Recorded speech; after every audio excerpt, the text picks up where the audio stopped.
नमस्कार, मेरा नाम महेश आघाव। मैं कक्षा 7 में जवाहर नवोदय विद्यालय परभणी में पढ़ता हूँ। मैं आज हमारे भारत की नरेंद्र मोदी जी की निकली हुई मिशन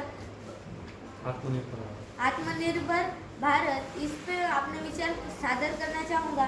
तो मेरा आज का विषय है केमिकल और ऑर्गेनिक फार्मिंग। तो हम लगभग आज के ज़माने में ऐसा कौन सा भी गाँव या शहर नहीं है जहाँ पर हम केमिकल युक्त खेती नहीं करते। केमिकल हम चाहे पौधों को फवारनी करनी हो या खाद डालना हो, इसमें भी हम केमिकल इस्तेमाल करते हैं। लेकिन कोई यह नहीं सोचता कि हम केमिकल की वजह से हम पे, हमारे पर्यावरण पे, हमारे खेत पे, हमारे खाने पे क्या असर पड़ सकता है। अगर देखा जाए तो हमारे दादा दादी से तो हमने बहुत बार सुना है कि पहले तो हमें ज़्यादा फसल होती थी, लेकिन अब तो कुछ नहीं हो रहा है। तो ये सब असर है केमिकल फार्मिंग का। तो यह फार्मिंग हमारे लिए घातक है।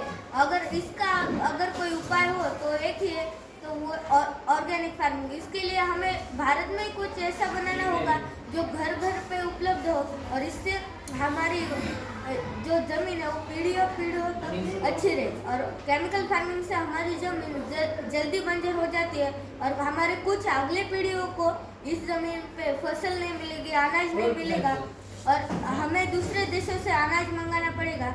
और हम यही चाहते हैं कि हम आत्मनिर्भर बने, हमारा भारत आत्मनिर्भर बने। तो हमारा इसका एक ही उपाय है।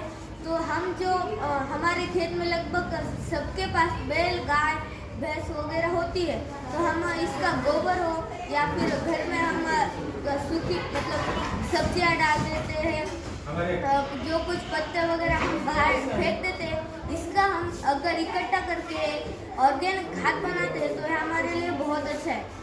इसका उपयोग हम खेत में कर सकते हैं। इससे हमारी ज़मीन पीढ़ियों तक अच्छी रहेगी, और यह हमारे लिए बहुत फायदेमंद है। गोबर ना सिर्फ हम खेत में इस्तेमाल कर सकते हैं, बल्कि इसका घर हमारे लिए बहुत अच्छा है। अगर हम बात करें सीमेंट के घर की, तो सीमेंट के घर में टेम्परेचर ज़्यादा रहता है, और गोबर के घर में टेम्परेचर कम रहता है। और गर्मियों में भी चाहे कितनी भी गर्मी हो, लेकिन हमारे घर गोबर वो पुराने ज़माने के जैसे होते थे, वैसे घर में अगर हो हम, तो हमारे घर का टेम्परेचर गर्मियों में भी हमें थोड़ी ठंडक महसूस होती है।